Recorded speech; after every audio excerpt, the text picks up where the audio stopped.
What's up, everybody? Welcome back to another episode of the podcast.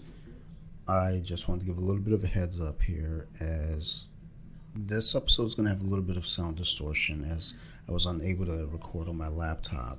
I got called into work and the episode was already scheduled, and I ended up having to record from my cell phone. So the sound is really kind of muffled a little bit to some degree on my own end. My guests, on the other hand, their audio came out okay. So, and that's the important thing. I want you to be able to hear them and hear their story. So, that's the key. Otherwise, just want to say thank you, as always, for the support. Thank you for listening. If you have any questions, concerns, reach out to me, and we'll go ahead and get to the show. Thanks, everyone. Welcome to the show.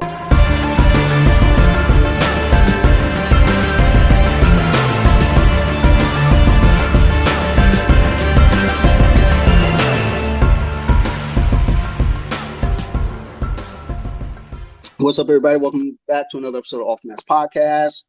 I am welcoming this week's guest as someone that I'm excited to have on, as they've coached me a couple different classes, and I've had a great time learning, and their style kind of matches how I think and do jiu-jitsu. So my guest this week will be Brazilian Jiu-Jitsu black belt from Crazy 88 MMA, Vannessa Griffin. How you doing, Vannessa? Welcome to the show. I'm doing great. How are you? I'm okay. I'm doing this at work, so hopefully, my managers don't listen to an episode like, "What the hell? We don't care." Or wondering what's going on.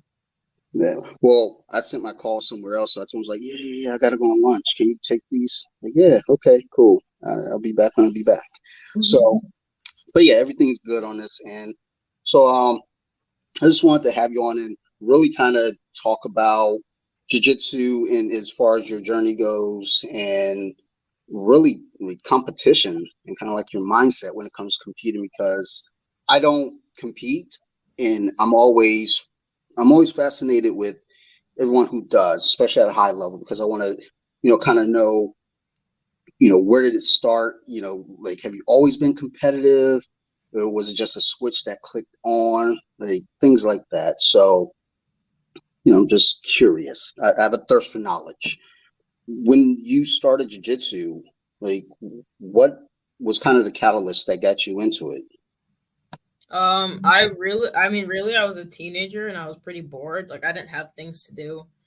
I didn't have a whole lot of friends, and it was getting to the age where like playing outside wasn't cool anymore, because like everyone then had like video game systems and iPads. So like even if I would go to people's houses, we would just like sit and play video games. And at a certain point that got kind of old. Like, I can just do that in my own house. Like, why would I go somewhere else? So then my parents had one time asked me, like, do you want to do something? Because I think I had been 13 at the time and I wasn't doing anything. So, and where I lived only a mile away from 88.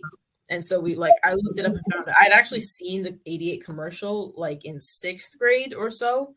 And then this was 8th grade. It was always something I wanted to do, but I never I was just not super active. I was active as a kid, but I wasn't into any like organized sports. And so then when the question came up, like, what do you want to do? Do you want to do something? For my parents, I picked 88. I think I wanted to do kickboxing, so I thought that was cool. And every time I'd search kickboxing, 88 would come up. And so I just gave it a try. And I actually, like, my first class was really fun. And then the day after, I was so sore. I was like, I never want to go back and do this again. And then the second day, like, I loved it from that point on. But it was really just something that I needed to do. Like, I had nothing to do, so I needed something. And then it happened to be like perfect time, perfect place. I was able to get in and start, and then I just kind of took off from there. I kind of share that same kind of teenage area, kind of the same way around that point. Although I think maybe I was just kind of late on this. I think I kept going outside and playing until I was like 17. I would just go outside, like, yeah, y'all want to play flashlight tag? Like, all my friends were the same age, like, yeah, let's do it. It's like, I'm sure they're like grown-ups looking like, why don't they go out and drink or something? Like, we're outside playing flashlight tag. Yeah, I was still in that generation. Like, I see Facebook posts where, like, kids these days don't know how to play outside. And I was at the very end of that generation. Like, I think I was literally like the last kind of kids that did that. And we stopped at about We stopped in about like late middle school. So I think around like I started jiu-jitsu in 2011, and I think around like 2010, 2011, like kids just didn't really go outside to play anymore, you know? But I had like a nice little neighbor. I had a nice little neighborhood. It wasn't very nice, but I was in a neighborhood where I was in like the back corner, and then the back corner from me was a big field, and then there was like there was woods behind my house, not very big, but then there was woods a couple like yards to the left of my house, and then across that was where my old friend used to live. And he had a really big yard too. So we had like two big fields within walking distance, the library, a 7-Eleven. And the neighborhood at the time wasn't super dangerous. So like we would go walk around. You know, we had two or three or four neighborhoods within walking distance, plus a library, which also had another field and like a 7-Eleven. So like we were outside all the time. We played football, we played tag. There was also another like neighborhood right next to us that, you know, so we were always out and about, but probably around like, middle school is when we kind of all just collectively stopped. And then when I went to jiu-jitsu, like my free time after school was like, I want to go do jiu-jitsu. So I stopped playing outside after that. Makes sense. I sometimes wonder when we say kids don't play outside anymore, I wonder if that's almost part of the parents' fault though too. Because as a parent of my kid's what, 5 or 6? 6 next month? Yeah, it should be 6. I'm always weird about sending. Like, I mean, she's 6. When I was 6, I was outside. God knows where. I always made it home though. That was the important thing. But I think I always made it home. But I'm always weird about sending my kid outside, like even out front. So it might not be the kids, it might be the parents. Like, I don't want my kid. Both. Like when I was in elementary school, I used to live in this apartment complex, and it was just the apartment complex, and we used to walk to school. So we walked to school, we walked back, and I was like, 6 or 7, walking like a mile and a half or so to school. But we had like a blacktop, we had a basketball court, and we had a playground and a pool. So like the apartment complex wasn't that big. But I even remember like walking home from school on Fridays. It was like if you stopped by the office at the apartment complex, you'd like get a snack. So we were outside all the time. But I mean, I don't know how the parents' perception was back in the day, but now I know it's like it's not really like I don't know like with the.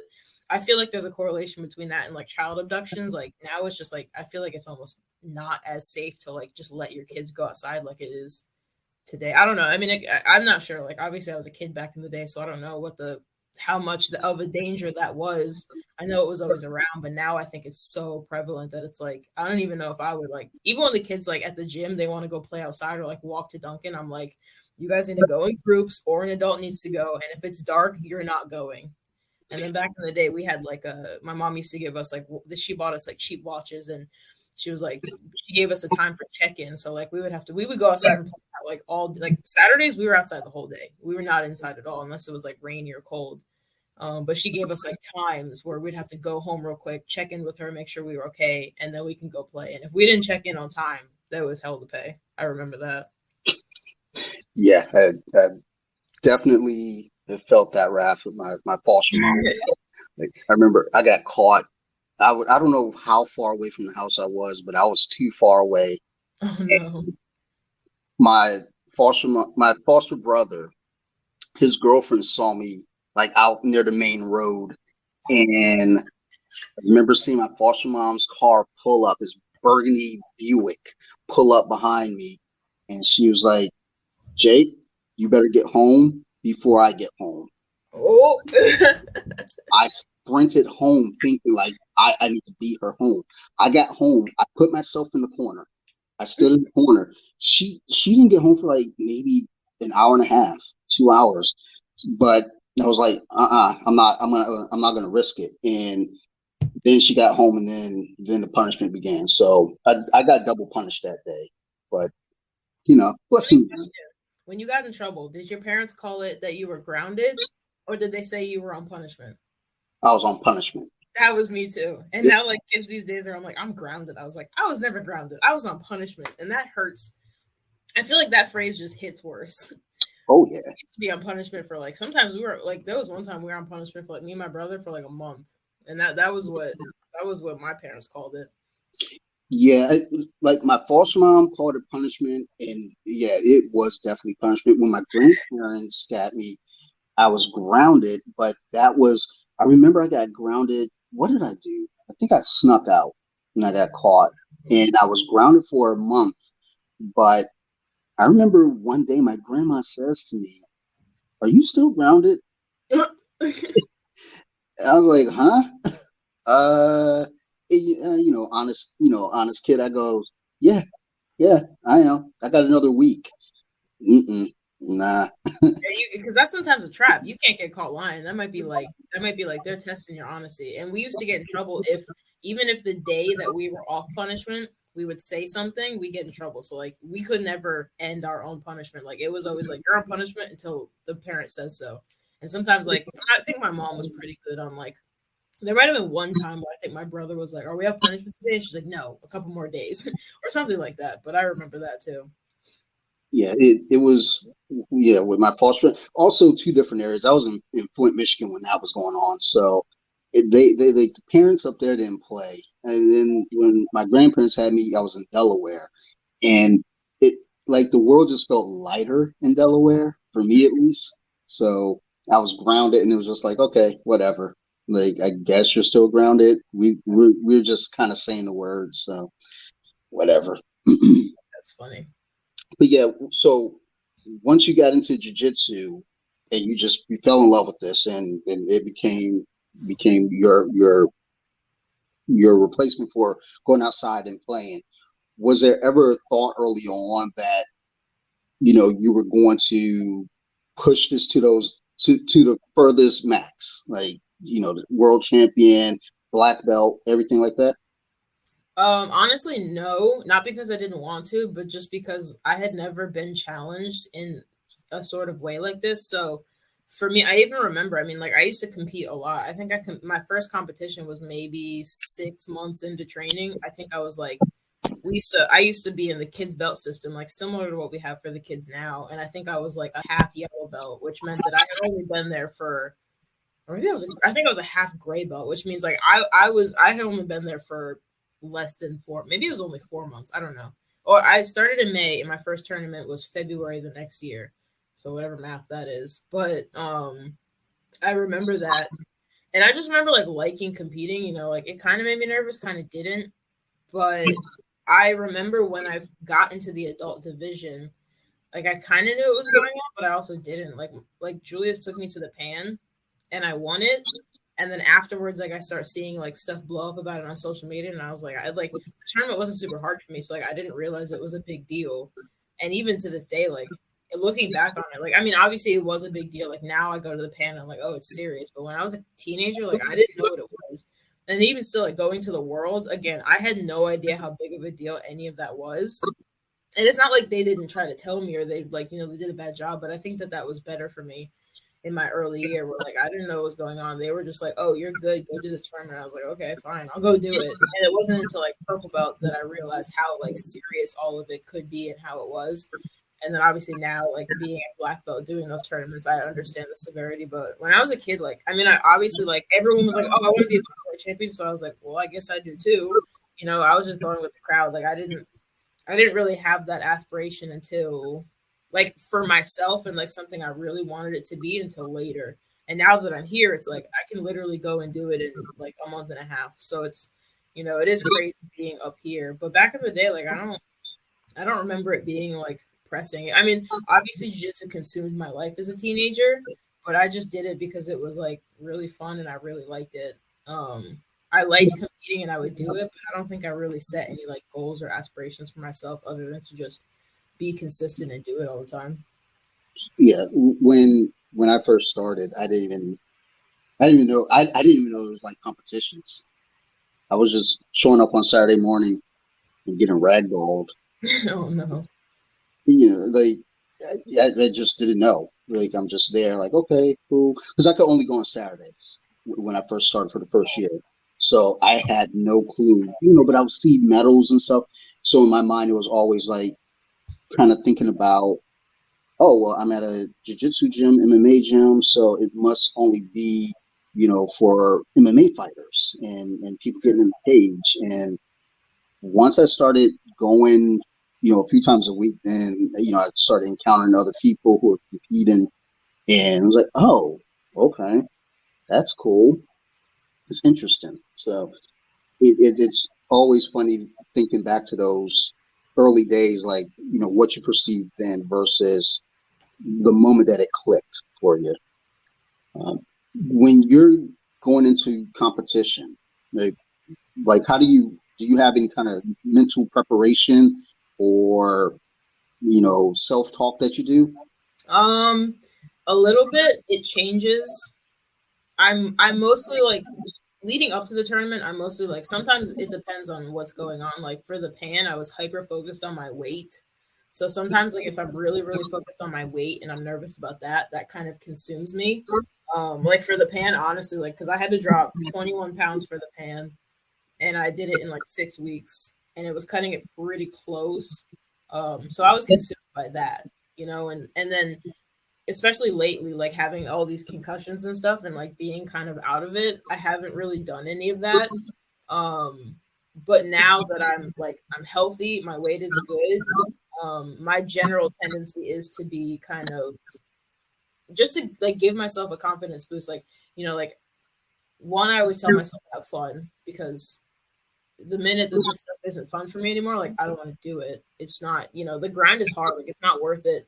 And I have other things in my life that I can do. Like I have a degree, I'm really good at coaching. Like I can learn and do anything, in my opinion, like and go off and do whatever. Like I'm not dependent on jujitsu, though I like, it is my entire life right now. But so for me, it's like I want to be able to have fun with it because, like I said, I'm not like one of these athletes. Like right now, I train a lot. Like you could consider it full time, but there's athletes who literally just do jujitsu. And like right now I do that, but like I was in school. Like I coach a lot. Like coaching is pretty much like most of my day. I coach. It's like coaching is half my day and training is half of my day.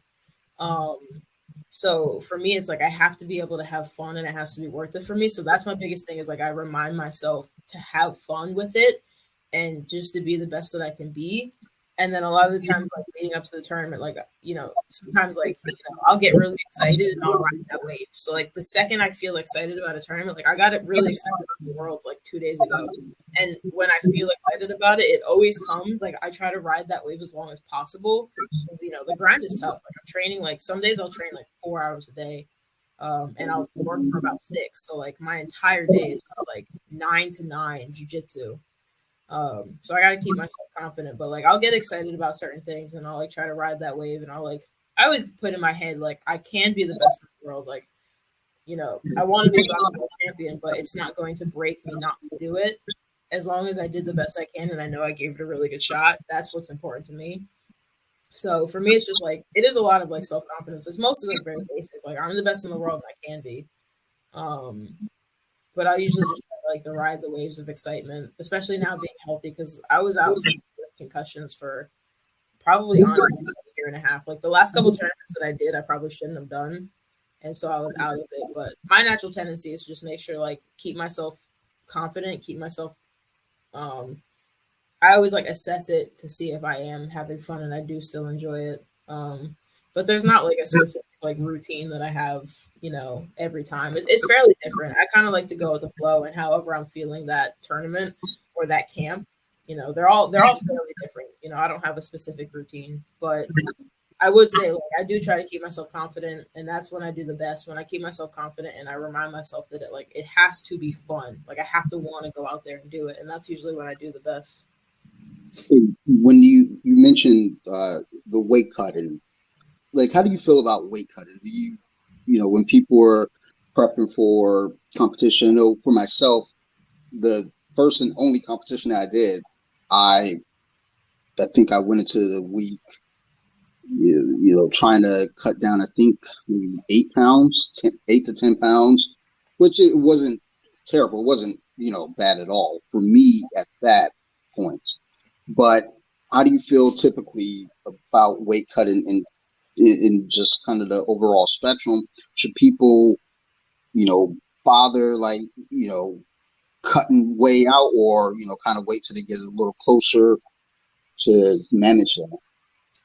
For me, like I've done some really unhealthy weight cuts, and I will say, like I know for women, it's a decent amount tougher for us for a lot of different reasons. So like when dudes like if guys will tell me like, I'll be like, I'll say something to a guy. I'll be like, man, I got to lose 5 pounds in a week. And they're like, what? That's no problem. Just sweat it out. And I'm like, I don't really sweat that much. And I'm a girl. Like 5 pounds is not that easy for me. But I've had some really unhealthy weight cuts because I was never really taught how to do it. You know, people are just like, get down to this weight, or you have people who are like, you shouldn't do that. Um, so in the beginning, it was definitely easier for me. Like my very first weight cut for Atlanta, I think I lost 15, but I did it over like a long period of time. I think it was something like it was like a month, and I hadn't been eating like healthy. Like I was literally living off like burritos and Reese's. So like that weight cut was really easy for me to get down to because that's when I was doing lightweight, and that's like 141 with the gi on. Probably when my weight cuts started getting really difficult and unhealthy, I ended up moving up a weight. In 2019, I think I went up to middleweight. Um, and since I went up to middleweight, like I feel strong, I feel healthy, I feel confident in that weight. But it really just depends on your body. Like people have to know their body before they cut weight. Like I don't really like anyone under the age of 18 cutting weight unless it just literally like the kids will call it cutting weight, but realistically I'm like, stop saying cutting weight. Like you just have to eat healthy. Like you literally just have to stop eating Takis and drinking soda and you'll make the weight. So when we say weight cutting, like some people think just going down in weight is cutting. Um which isn't necessarily like realistic. So now like my thing is dieting. Like I did lose 21 pounds, but I did do it over 6 weeks. I also didn't realize how heavy I was, but I wasn't really depleting myself until like the very end. I just cleaned up my food and was exercising a lot. But weight cutting is tough too because it is like food. You do kind of have to give yourself a little bit of a deficit and you have to work out a lot. So it is tough. But you really just have to know yourself and know your body. Like I've only missed weight one time, and I think it was like nogi pans. I was trying to drop down to lightweight, and that's like 136, and that was just not. Just was not able to do it. But every other time I've had to make weight, I probably had to make weight like at least 50 times now. I've done it, because for me, like I'll do whatever it takes to do it, which is dangerous sometimes. But as of late, since I've been at middleweight, my weight cuts haven't even really been cuts. They're just diets. Like right now, I'm already for the pan I had to lose a lot of weight, but right now since I didn't go crazy and I've been eating pretty healthy, like right after practice, I was at the weight I needed to be without my gi. So now I just have to lose whatever the weight is for the gi for Atlanta, and that's like 2 weeks away. But I really think like obviously the best way to do it is to like talk to a nutritionist.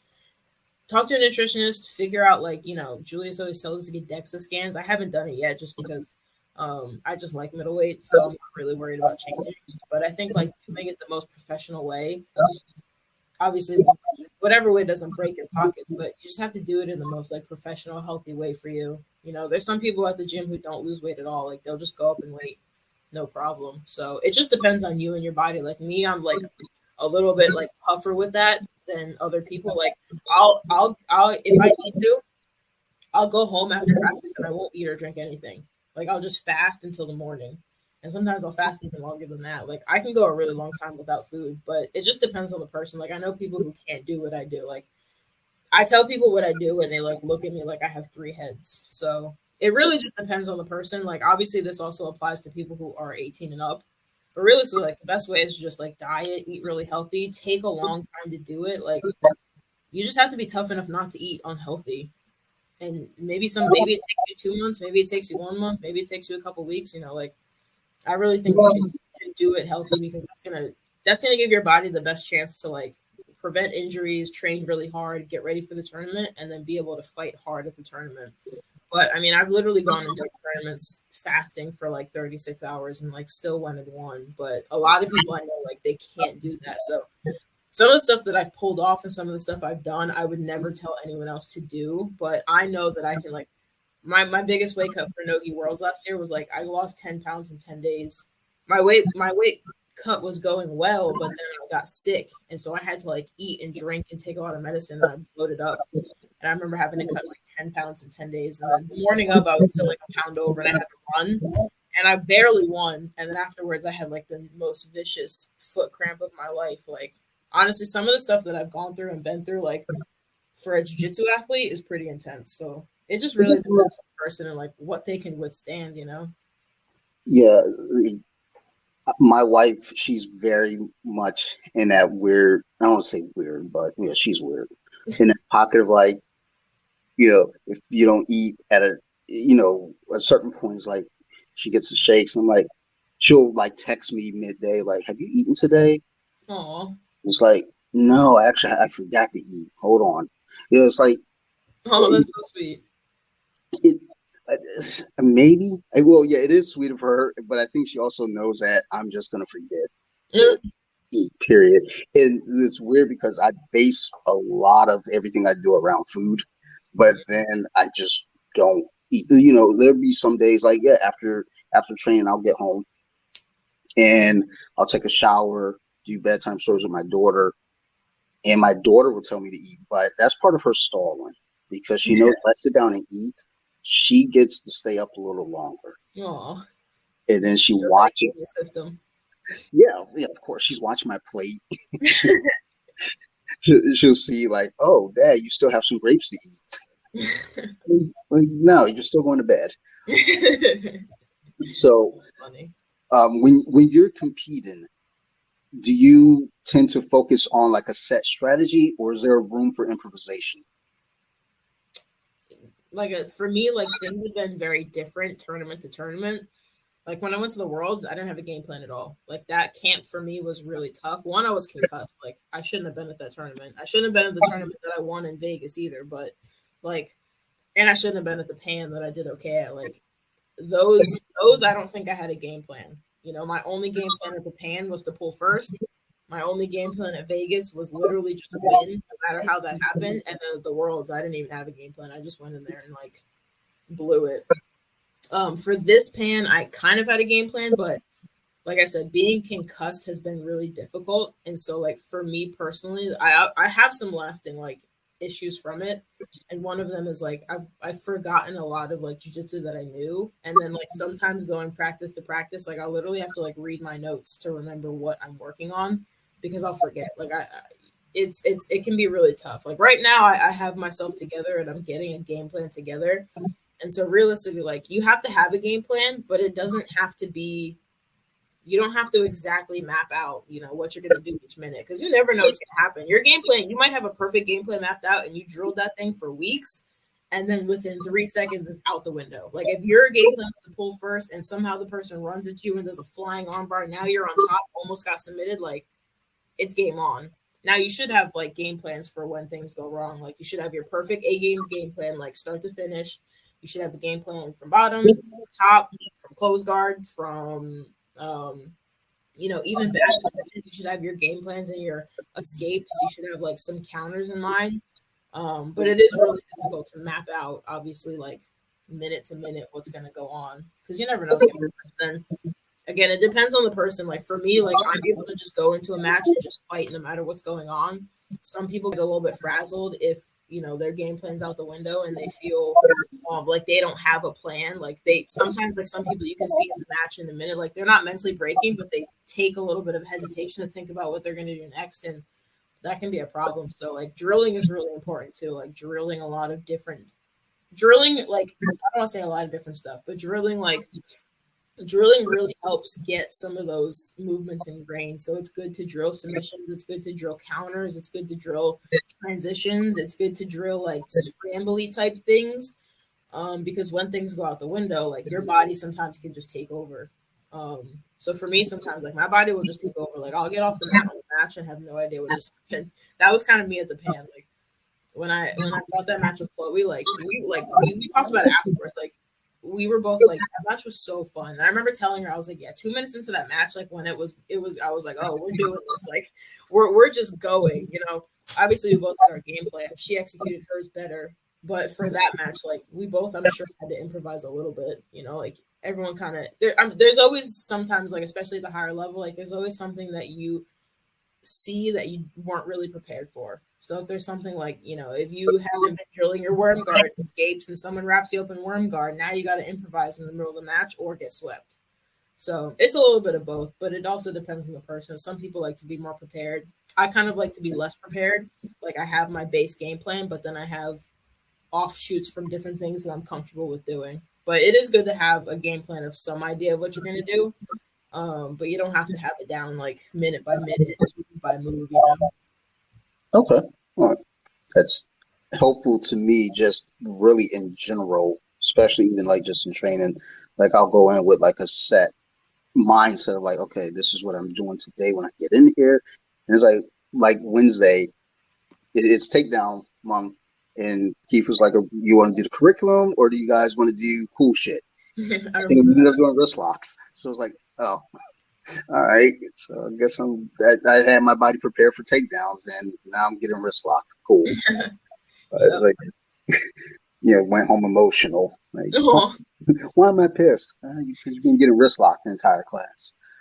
So, like, with the accomplishments that you've had thus far in competing in grappling in general, what would you say was your most rewarding win? Probably Nogi Worlds, because that year, particularly like on a personal level, had been very difficult for me. That year, I was definitely tested a lot and in a lot of different ways. And then by the end of the year, I had myself together. And then I had that really tough weight cut that really challenged me. Like I got sick a week and a half before the tournament. I healed, and then I realized I was like 10 pounds over. Like I think I was 156 and I had to be 146. And I was exactly 10 days out. So I was like, I mean, my diets and stuff before were like a pound a day. But if you miss one of those days or you mess up, like now you got to do 2 pounds in a day. So I had a really tough year. I had a really tough weight cut. I had like a nasty sinus infection right before that. And even though my matches didn't look good at all, like I didn't even have a highlight video for that I think my first match was like 2-0 because the girl fell for a foot lock. And then my finals match it was only 2 matches. My second match was literally ref's decision. I mean, like I confidently won that ref decision. Like I had her in close guard, was attacking, and I was trying to do like some takedowns and stuff. So I was the more active person, but then that tournament was definitely like an emotional win for me. And I also won with Chris. So Chris had won that morning. Like literally, I'm running downstairs trying to cut the last pound, and I'm like running upstairs to watch him fight, running back downstairs, sweating it out, running back upstairs to watch his matches like back and forth. So I was cutting weight while he was going, but I got to watch all his matches, so that was good. When he was done, I was exactly on weight. I remember being like literally exactly on. And then like I had like a couple hours before I had to go, and then we had Ty there. That trip itself was also like really, really fun, and it was different because I always used to Julius always going, but that was the first time I'd ever done a tournament with Ty, and that was really fun because I remember like it was pretty intense because like I said, it was a ref's decision, and I like immediately ran over to him and gave him the biggest hug, and I think we both cried. And then afterwards, like we had a really fun night. We had a really fun night. Like me and Chris took pictures together. So as far as like wins go, that's definitely the most like memorable, the most rewarding, like the one where I think I had to get through just the most adversity I probably had ever faced before a tournament. And then after that I was pretty much on a roll for like Europe that year, but then everything got shut down. So but definitely that was definitely the one that comes to mind. And what do you feel was your toughest loss? My toughest loss, there's definitely been a few, but probably this one at the Worlds that I just went through. Like, I'm not a stranger to getting beat. It wasn't the first time I'd lost double digits, but I think that was most. I'm pretty sure I lost 13-0, and it was like my first black belt world championship. Now, like, there's no excuses for that tournament, but definitely after that one, like that was I took that loss really rough. I mean, I got over it. For me, it never takes more than like 24 hours to get over a loss, but that one was definitely like the toughest on me because it had been like that was my first chance to win the black belt worlds or even medal. I didn't even medal. I literally lost first round 13-0 in front of my entire team, in front of like we had some new teammates there too, like people who had never seen me before, and then I went out there and did that, and so like it wasn't even close. And that was also a match where like it was somebody who I'd beaten before, not by much, but then like I didn't get to fight her the entire year because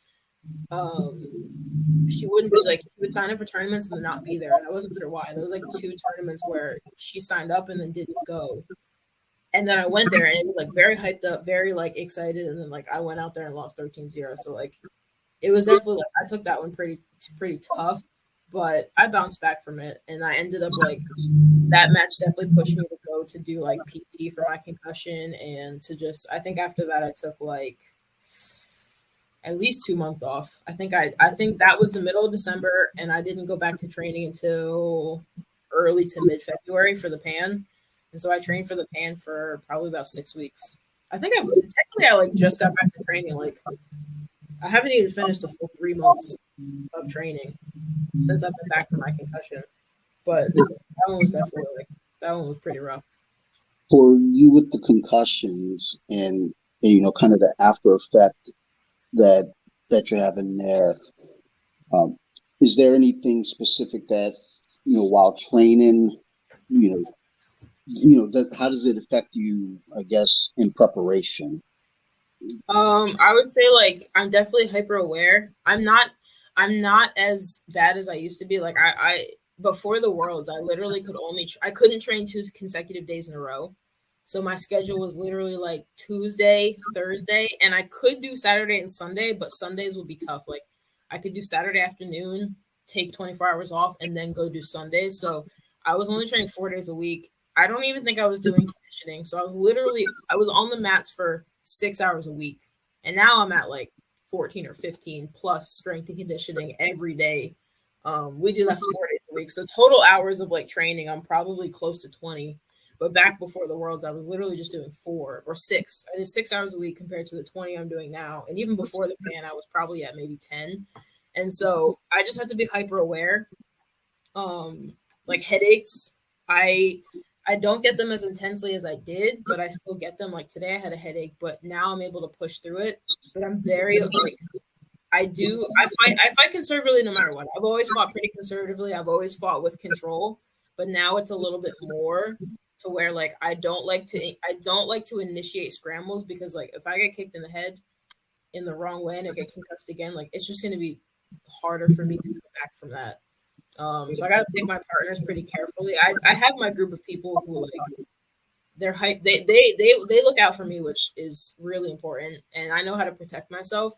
Takedowns now, like I used to be able to train takedowns without any fear, and I still was like I'm conservative, so I'm not very like I'm not like I'm not like Ty and Timmy who's like they'll initiate a scramble with takedowns no problem. Like before I wasn't doing that anyway, but now I really can't do that, and I have to be careful, like grip fighting and like anything like that, because one wrong hit in the head, like I could be back to square one.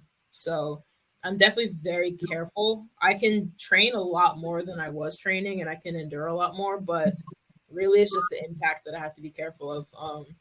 Even like if I get snapped too hard, my head hurts. If I hit the ground too hard, any type of like whipping motion or anything super intense, like it takes a toll still, but it's not as bad. Like instead of it taking like a whole day for me to recover from, I can recover from it in a couple minutes. I get dizzy really fast. My memory is a little bit off, and my information retention is pretty low. So now I have to do a lot more drilling than I was before, just to literally get my body. Like I have to rely on my body a little bit more than my mind. So it's definitely different. And then obviously, like, I mean, it's gonna start to become really dangerous later on. I mean, I got kicked in the head of the pan, and it took me like a week to come back from it. Like, I was training a week after the pan, and I had like a knot on my head. Like, it wasn't another concussion, but it took me a really long time to recover. So certain like high intensity, high stakes things, like it just takes me a lot longer to recover from. Like my teammates are back in training on Monday. I wasn't back in training like for real for at least a week. So it takes me a little longer to recover from things. My memory is a little bit like off, but my endurance is great. Like I can train for 4 hours a day. It hurts and it sucks, but I can do that when before I couldn't even train 2 consecutive days. So it's just about being careful, about being like honest about my symptoms, being like for real. I make sure I take like a lot of vitamins. I don't overdo it on caffeine. And like eating, I eat really, really healthy and really clean. And I make sure like all my food is very nutrient dense. That way, like I can avoid headaches and keep myself feeling good. I drink a lot of water. Hydration is serious. Like I'll down like a Pedialyte a day just to stay hydrated. That's the biggest thing for me too.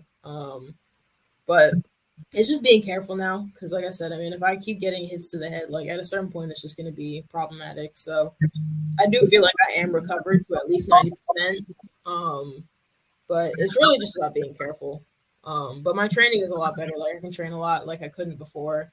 But I make sure like I'm hydrated, I'm eating right. Sleep is big. Like I make sure I sleep at least 8 hours a day. Like if I don't get 8 hours a day at least, like before I could run on like 4 hours of sleep. But now if I don't get my eight, like I'm out of commission, you know. So it's just about like I definitely got to take care of my body a lot more than I did before. But I now can train like I want to train, which is good. So with you being a coach over at 88, with the kids program that's always doing great. Like on Instagram, I'm always saving the videos to repost later on. I'm like, it's at a point now where it's like, okay, I have too many, and I don't want to like overdo it, but you guys are doing great. It's a great program. All right. So with coaching and competing between those two, which do you enjoy more? Mm. Right now, I say they're about even.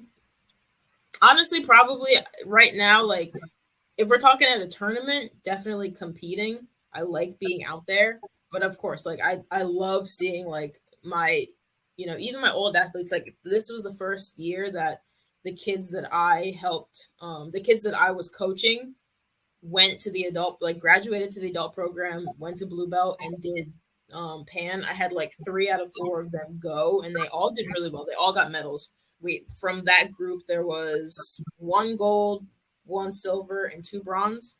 So they did really well, and so like seeing that is really rewarding for sure. So I had like we all, and it's funny because we all fought the same day. So they fought in the morning, I fought in the afternoon, and then they did their opens like in the evening. And so honestly, like when I have days like that, those are my favorite days when I get to do both. It is exhausting, but if I had to pick between just competing or just coaching, right now I definitely pick competing. But when the kids generally get priority, so like I pretty much forfeit the local tournaments at this point because I can't be competing at the same time that they're competing. So like the priority goes to them for the most part.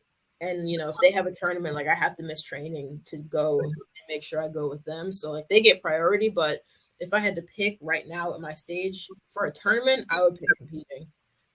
As of right now, I mean, eventually it'll flip where like I'm just probably going to be fully invested into coaching unless I end up doing something else. But right now, I would definitely pick.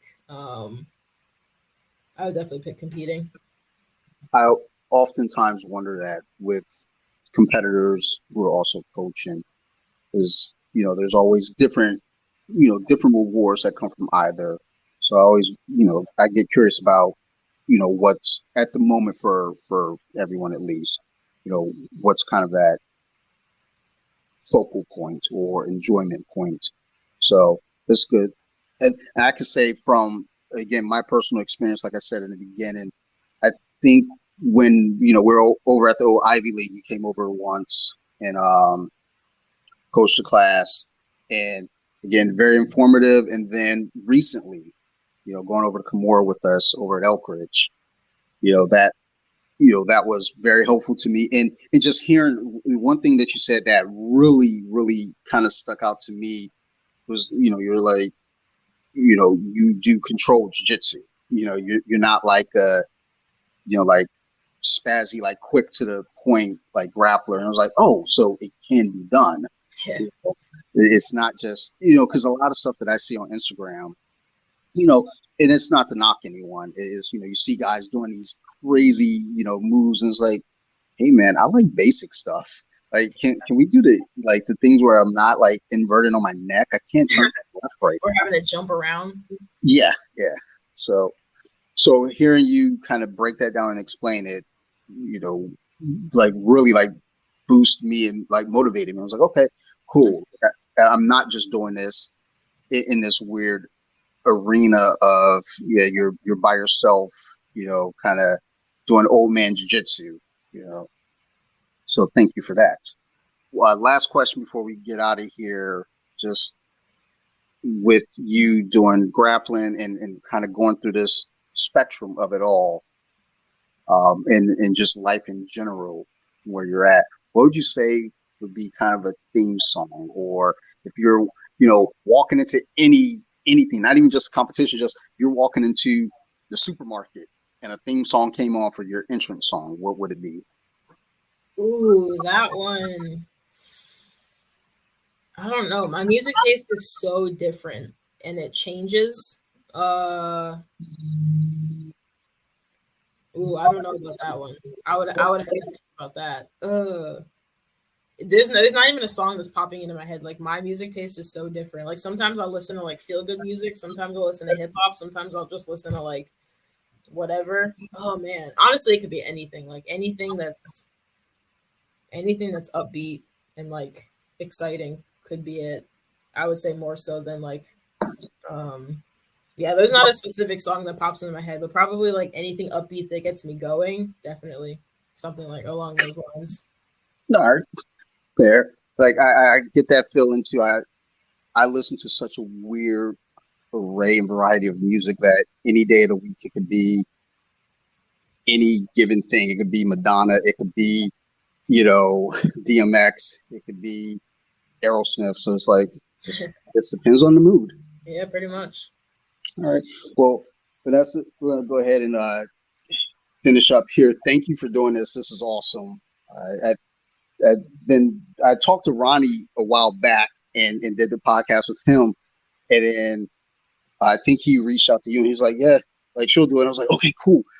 Like Sure. from that point, I was like, yeah, I want to, try to set up soon. And then just the world happened. And I was like, okay, we'll get to her. But I really appreciate it. Thank you so much. Are there any shout outs or mentions that you'd like to drop before we get out of here? Yeah, my sponsor Moya. I've been with them for six. This is probably my fifth year with them. Okay. They've made everything possible. Not everything, but they like I obviously have my team and my coaches and all that, but they made so much possible. They helped me out a lot. Their gear, and their help and their support definitely means a lot, and I love being a part of the team. So definitely shout out to them for sure. Okay. Awesome. Awesome. I will be sure to throw a mention and a tag in the notes as well for Moya. Yes, please. Otherwise, again, thank you for doing this. Thanks for having me on here. I learned a lot, and not only that, like I said, learning from you on the mats is just a huge, huge deal. And then also now talking with you and hearing just like, kind of what's inside your head. It's like, okay, like I will admit, I don't want to use the word intimidated, but like, when I cross paths with you, I'm just like, okay, be on your P's and Q's, be on your P's and Q's. So it's like now having talked with you, it's like, okay, cool. Like you're like human, like the rest of us. Okay, cool. She's not just an awesome black belt, but she's a person. So good. And for everyone else out there listening, thank you as always. If you all have any questions, concerns, criticisms, even reach out to me at bjj.wiki on Instagram, or also Off the Mats podcast on Instagram. Big shout out to my good friends over at Armbar Attic, Eric and Ali, a couple kids out of Denver, Colorado, doing jiu-jitsu, dropping t-shirts. So go check them out on their website and on their Instagram and TikTok. They're fun kids. Another shout out to my other show, So You Like Horror. If you like horror movies, go listen to it. Next episode is going to be my wife and I. We're going to be talking about paranormal activity. So if y'all are into that, go check it out. If you're not, you don't have to, but go listen to the other episodes. Otherwise, thank you as always to everyone. I love you all. You guys keep listening. I'm going to keep making these shows. Thank you, everyone, and goodbye.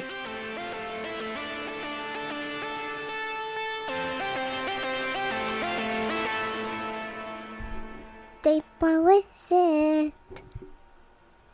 Now let me sing a song.